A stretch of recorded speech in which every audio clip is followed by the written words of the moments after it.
Merman! I know I'm way behind.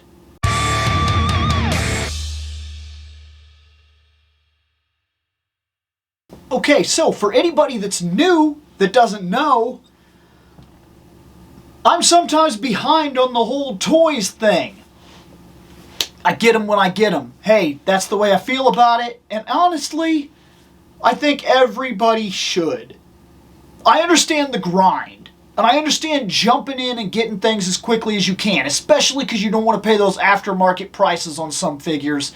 Some of them are ridiculous, and you're asking for it if you let it get too far away from you. I get it, but sometimes there's something nice to knowing that a figure can sit around for a while, you can find it a long time after, sometimes years after, but still appreciate it for what it is. And today, I finally got Merman. And that's awesome. Let's get to it. Alright, Merman. As always, we're going to talk a little bit about the box. The box is fantastic. Because it is, like it always is, right? Like when was the last time that it wasn't? I don't know. I don't know if there was such a time. I love the MOTU Masterverse boxes. I think they are fantastic. I just love them. I do. I can't get enough of them. They're great. They're great for inbox collectors. That window, absolutely perfect. You put that up, it's going to look good. It's going to look good. You're going to be like, oh, look at that. There's the fish man. You put it on the side like I do, it's going to look good. These bookends are absolutely phenomenal. You turn this mug around, that looks good. It looks great. In fact, I would tell you that if all you wanted was the artwork, and you did it right, you could probably come in here and you could probably cut this part of the artwork from like cut it here and then maybe cut it right at this tab across each time. And if you got the cut straight on every single one of them, I'll bet you could make a giant collage out of the artwork. And I think it would be fantastic. I don't see any reason that it wouldn't be fantastic. If you don't keep the box and your real goal is to keep the artwork, not the box, I still think that you could have something really special here. Let's talk about the cross-sell. In this wave, or rather what it's specifically down here telling us, is that we got Viking He-Man, got him. Teela, got her. Skeletor, Barbarian Skeletor, got him. Merman, got him. This is the Netflix Merman, so we're looking at the time skip after the original series, and this is really cool. I'm into it. Let's open him. All right. Here he is, Merman. I refer to this as old Merman, older Merman. I don't know if we got into the territories of being able to say something like he's old man Merman, because that might really be pushing it. But this is like the king returned to his kingdom finally, right? He has the scars of time on him. So we've got like an X here, and we've got this and whatnot, and he's missing an eye. Like when Skeletor died, and the world went to crap. Skeletor and He-Man both die, and the world goes to absolute crap. And magic leaves, and there must have been some sort of like war or something. Like just, he got messed up. This is not the same Merman that we left behind. Do I kind of wish that we had armor and whatnot? Yeah. But there is something to be said about how messed up he is, and he very much fits a Conan the Barbarian-esque type feeling now, where he's just like a beat-up monster. Like, that face is pretty good. I actually don't hate that. I definitely like the other Merman, the classic Merman that I've seen. I haven't been able to get my hands on it, but like, I definitely like that one more. But this is cool. I have no denying that it's cool. And maybe it's the fact that now I've got it in my hands, because this is one that I held off on purpose. I didn't want him. Or rather, I was in absolutely no rush to obtain him. He was like, he showed up. I saw the figures in the line. I only have so much money.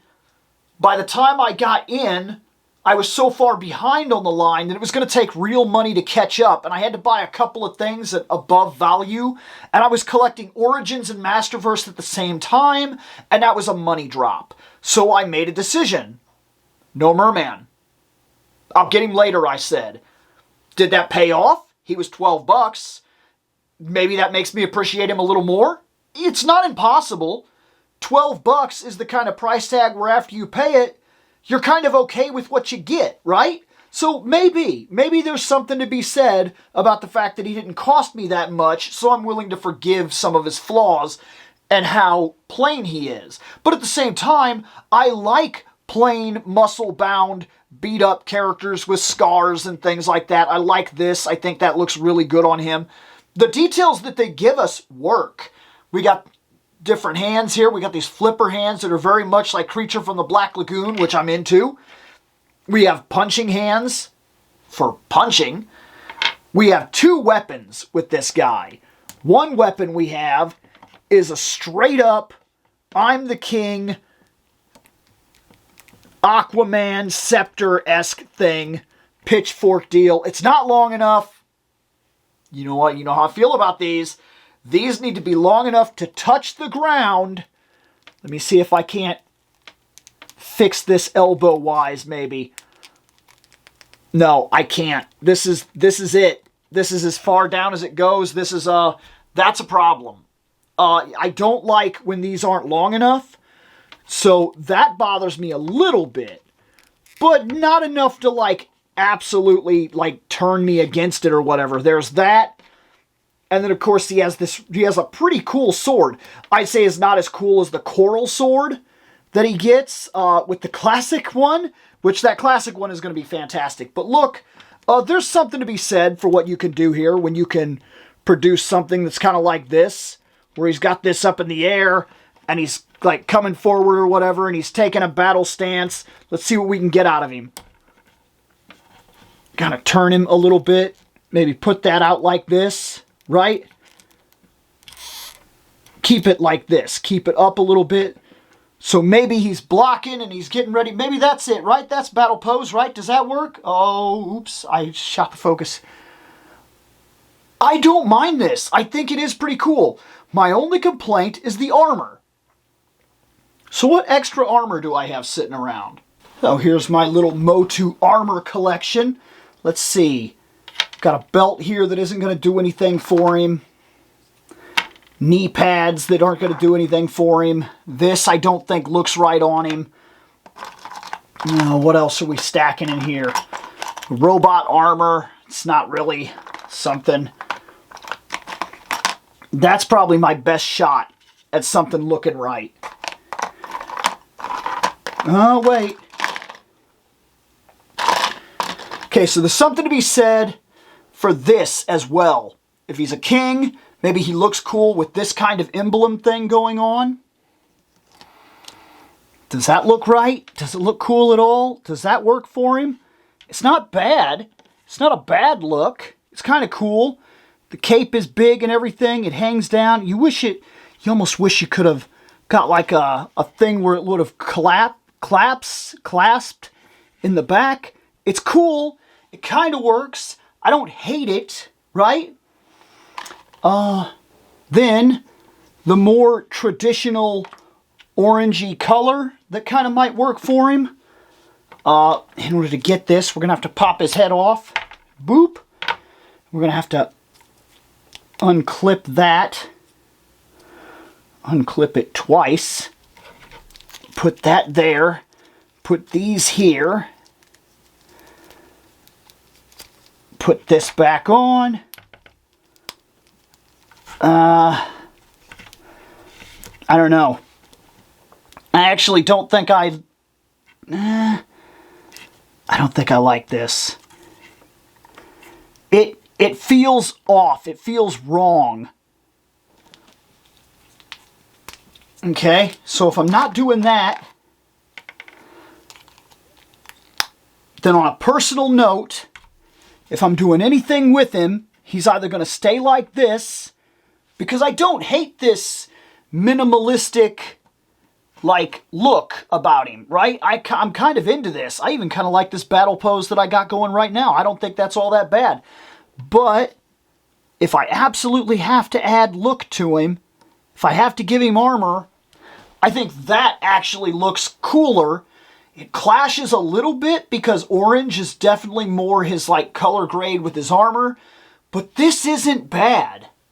And maybe with the right touch-up paint, if you wanted to, you could fix this. But I don't mind the black cape and everything like that. Overall, I actually don't think this is as bad a figure as I've heard other people say. And maybe there's a reason for that. So I will admit to being more forgiving than some other people when it comes to MOTU. Maybe it's an apologist type of thing. Masterverse is something I'm really into, and so almost every figure that I get, I'm excited to get them and happy to have them. Maybe there's something you could say about that. Maybe it's because I have a very stuck in Conan background. I like the Robert E. Howard books. I read all the original Marvel years and whatnot. And to me, a straight up naked, like, fish man with scars all over him, missing an eye, looking like something out of a creature from the Black Lagoon, I'm into it. I think he looks fantastic. It does not bother me at all that he's not the classic one. I don't have the nostalgia attached to it that other people do as well, and I'll admit that. That's another thing that keeps me from being mad when he doesn't quite look the way that other people want him to look. And I've heard the argument that now that we have the other one, this one's pointless. But I disagree. I disagree, and I think I'll feel the same way when I get my hands on Beastman. Yes, we have a far superior Beastman, and we have a really cool classic Beastman. But the point for this figure is for him to be what we saw in the Netflix series, Revelation. And when I look at him, that's what he is. So I don't see the problem. Let's look at it this way real quick. If you got a G.I. Joe, okay? Jungle Recondo. I did a video on him. You can go check him out. Jungle Recondo. This is how I'll explain it. He's got a classic variant coming out where he's actually wearing like the desert-esque camo looking thing with like the tiger pants or whatever. That is not the same as the Jungle Recondo that we got. So if you have a nostalgia tied to G.I. Joe and then Classified puts out Jungle Recondo, and now he's got the black shirt and his hat's a little different, he's not wearing that brown color that you remember, he's not the G.I. Joe you grew up with. Is he bad? Not necessarily. He's not meant to be that G.I. Joe you grew up with. He's a different concept. He's a more modernized version, and they made him part of the Tiger Force or whatever, and so he's going with different colors, and those make sense for what he is, and in that moment, in direct. But now they're releasing the same mold. Maybe it's a little better, maybe it's a little worse, but his colors are what you wanted them to be now. So they're doing that classic cardback version of him. And now you're like, that's the one that I wanted, that's what I want to buy. Okay, so there's nostalgia tied to that. But is either one of them actually better than the other? If we remove the nostalgia and we just look at the figure, this is a different Merman.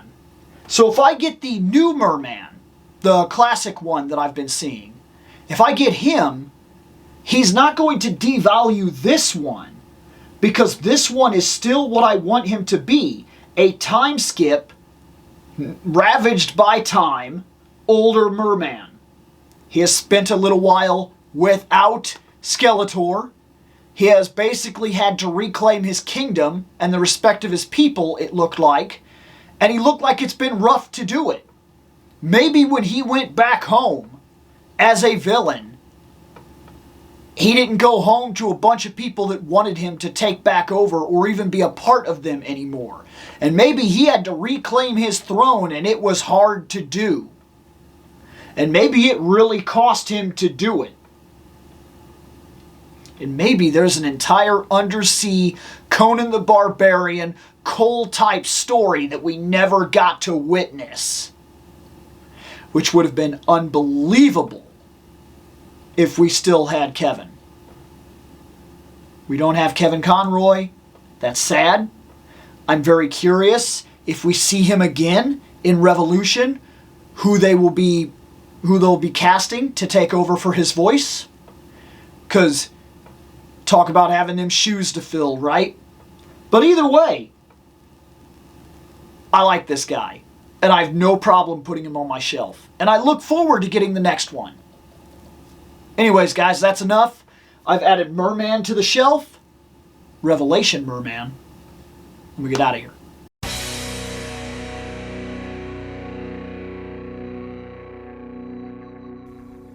I have spoken. Take what you will from it.